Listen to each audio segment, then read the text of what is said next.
So in today's video, we're going to start with how to defend some of the most fundamental submission holds in Jiu-Jitsu, starting with the basic X stroke. So if my opponent, right now Leo, he reaches his four fingers up into my collar and he starts to make the X stroke, just like this. The first thing is if you maintain a good posture inside a closed guard, it's going to be hard for somebody to reach up and X stroke you. So try to X stroke me now. So I'd make it hard for him right away. Next defense, let's say they get one collar. They're way inside one lapel. My next move might be to take my hand and just put it on his bicep over here. So that way if he tries to reach for the other collar, to the other lapel, he can't catch it. So the first defense is real easy. First is posture, so he can't get it, try to get it. So posture inside that close guard. Second one is if they reach one, and you see this a lot. We have an arm wrap armbar video coming up. You were my partner in that a while ago when you were younger. Yeah, but I kept that video on there. So from the arm wrap armbar, especially when they have your arm wrapped, you just catch this bicep, then he can't reach in. But let's say they're really going for it, and I couldn't prevent it. My last stitch effort is usually to take my hand and go inside his arms and weave it inside, go as deep as I can. I've really got to get this one deep and come around to the side of my head. Even if he keeps his grip, he won't be able to continue the choke. So from here, try to choke me. It's really hard. Yeah. He can't get the choke. But if I don't get my hand in deep enough, it makes it actually worse for me. So I'll show that. So start the choke. If I do this and I get it right here, now choke me. Oh, now it's even worse than making my whole hand choke me.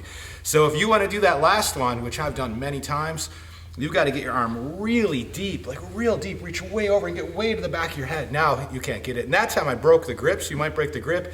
If not, they're going to try to choke and they're just not going to catch it. So that's one really easy move we can do. Now the arm bar from the guard.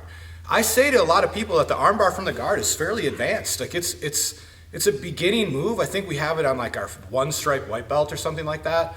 It's a very basic move. It's one of the first moves I ever learned in Brazilian Jiu-Jitsu, but there's a lot of steps to it, right?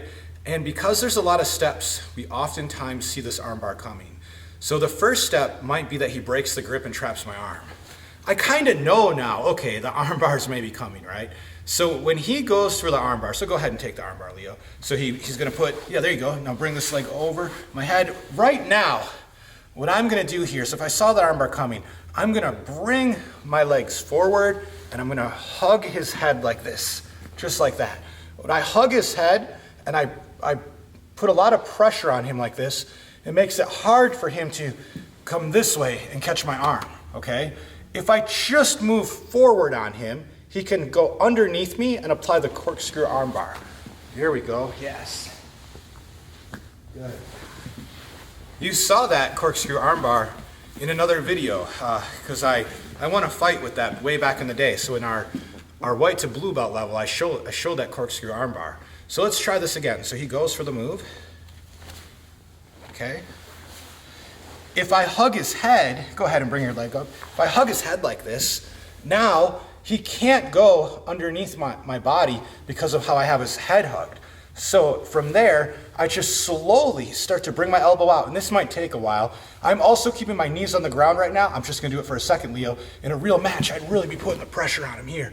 And I start to slowly come out. Once I get my elbow free, I'm ready to pass the guard. My favorite way to escape the armbar from the guard is when you really see it coming. You can catch your bicep or your shoulder, and you can use your opposite hand to create a block. So your hand, you have like an X here, and when they pull the arm, this hand is blocking it. I'll show you what I mean. So he goes for the arm bar. I see it come, oh, it's coming. So I grab here and I catch. See how I caught his leg here? Now when he tries to pull my arm, go ahead, Leo. He's trying to pull my arm, he can't get it because I've got a good block. Now I know the angle that you guys are seeing it is kind of hard to see what's happening, so we're gonna switch our angle up a little bit. Now right away, I'm like, oh, here comes the armbar. So look what I do, I catch here. Now now don't do it yet, Leo, but when he brings that leg over, this hand is gonna go like behind his knee. And now this arm here, this arm is blocking this arm, so he can't catch it. So bring that leg over, catch it. Now see what we have here? So as he tries to pull my arm, it doesn't matter how hard he pulls, he can't get the armbar. I've blocked it with my free hand. And then I just slide my elbow out, and once my elbow's out, I'm free, and then I go to start passing the guard. So those are my favorite ways to defend the armbar from the guard. Escaping the triangle choke. This is a hard one, you guys, because the legs are so powerful. So when someone catches you in the triangle choke, sometimes it's just done. It's just done city. If they've got it really tight, it can be really hard to escape. But let's say I made a mistake here and he's catching me in the triangle choke. First thing is, just like with the X choke, posturing. So go ahead and lock your legs. If I can posture and I can square up with him, he can't choke me. So right now, I did not allow him to turn his body and pivot, and I'm posturing up. So Leo, try to choke me right now. Oh, he wants to turn. So now he's turning. So the only way he can catch me in that triangle choke is to turn now. But as long as I can stay centered on him and postured up, it's gonna make it hard for him to choke me. You can notice I'm still talking, I'm still breathing. But if he turns, he gets my arm across. Okay, hold on a second. I'm gonna talk everybody through this for a second. Okay, so if he turns, he gets my arm across. I'm gonna drive my elbow to the floor. I'm gonna come up off my knees and I'm gonna drive all my weight into him and try to escape that way. Let me show you what I mean. Go ahead. I get my arm across. Okay.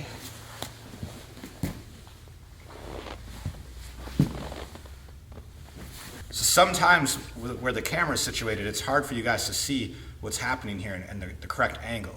So what's gonna happen is he's got this leg up, and now just don't do it yet, Leo, but he's got my arm way over. So I'm gonna bring my elbow to the floor and I'm gonna grab the legs, or the leg, I should say, two hands against one leg, and I'm gonna drive his leg down. When I drive his leg down, I'm gonna, here, just open your legs for a second, buddy. I'm gonna expand my back like this, kind of like a stretch, like I'm stretching like this. And when I do that, I'm gonna go all the way around him, and that's how I'm gonna escape that tight triangle choke. So let's watch again. See? Now I can come right around, I can pass the guard.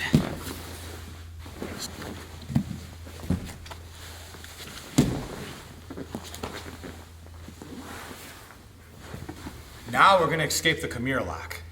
So I've got several escapes I can do for the Kimura lock.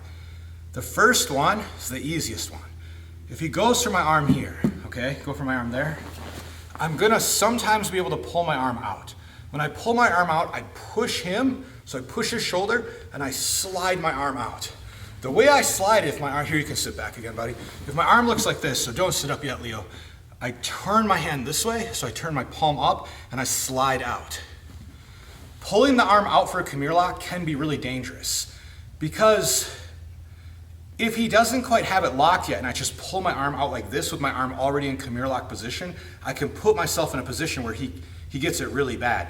A long time ago, like 2000, sometime between 1999 and 2001, I had a challenge match inside my martial arts academy, and a really big, strong dude came in to fight me, and he was smashing, he was throwing me all over the place, and he kept using like pressure points, like gouging into me. It was like horrible. He was really big. This is back when I was little, and he was really big, much bigger than me. And I went for a Kimura lock, and so go for a Kimura lock on me. I didn't lock it, I just had it. He was so strong, I couldn't even move his arm. And he brought his arm up really hard. Okay, so let go a second. He went like this really hard, and he ended up dislocating his shoulder, and his shoulder went behind him, and he got up screaming and going crazy. And I was like, man, I didn't even do anything. I barely even had the lock. So when I do this, I'm not gonna put myself into that Kimura position. I'm gonna turn my hand and then bring it out. So again, I'm turning my hand. It might be hard to see what I'm doing. I turn my hand and I bring the hand out. Let's come to this angle a little bit. So sometimes they lock it. Go ahead. And it sticks me pretty good, especially with a gi. With a no gi situation, it's easier for that first one. But now we have a gi on. I'm kind of stuck here. I can take a big step with my leg closest to the arm that's getting Kimura locked. So for this time, my right arm's getting Kimura locked, my right leg is closest. I take a big step up, and I just sit on my hand, like that. Okay, so now Leo, you keep the Kimura grip, and you try to lock me, and they'll see that you won't be able to lock me when I sit on my hand. Go ahead. Step up. Now try to lock it. Can't. You can't get it. So sitting on your hand like that can work. My favorite escape for the Kimura lock is kind of a dangerous one, and it's going to be very hard for you guys to see what's happening here. And we've got to be a little careful with this one. Leo has a little bit of a double shoulder injury going on right now. So I told him at the beginning, like, I'm not going to shoulder lock you, but when someone tries to Kimura lock me, I can Kimura lock them back with this move. And this is a very dangerous move. It's a really devastating move. It's also very confusing to learn, and it's confusing to the opponent getting locked. They're not quite sure what's happening here. But the basic idea of it is when he locks my arm, so go ahead, is that I catch around his arm, and then I can lock his arm with my hand here. I can lock him going this way. Let's turn this way. They can see it a little better. So I reach my arm around as he's locking it. And now if you notice his arm in this position to get Kimura locked, I then apply pressure that way and Kimura lock him back. And the way I've been most successful with this is I've just laid right down into the arm and caught the lock. I originally learned it to step over and bring the arm behind him, but I don't like that as much. I won't say I've never caught it, but I've been a lot more successful at just falling on their shoulder here and just locking their shoulder. But you can see his arm is getting put right into the Kimura lock position, so it's a devastating position for him. Again, I bring my arm around, and now his arm is in the position to get Kimura locked. I just have to lay on him like that. And he probably felt that little bit of motion right there. So that's how we're going to escape the Kimura lock. So now I have my opponent caught from an armbar from the top position. So as I'm applying pressure to the armbar, he's going to do the hitchhiker armbar escape. At this point in Jiu-Jitsu, you probably have already seen this, you've probably already done it, but this is where in the curriculum I'm expecting people to be proficient at it. So when I go backwards, as my momentum is taking his arm back, he's going to turn his thumb down. Turning the thumb down like that is where it gets its name, the hitchhiker, because it's like you're hitchhiking, right? So I come here, he turns his thumb down. Now he's going to turn away from me. So as he turns his thumb down, he turns away from me and he goes to his belly. Now right here, he's in danger of some things. If he just sits his head up, he could get triangle choke, or I can bring my leg over to triangle choke him, right? There are some submission holds off of that right there that we'll see later, but basically as soon as he comes up, he just puts his head under my leg, comes forward, and passes the guard. Let's try it again, ready?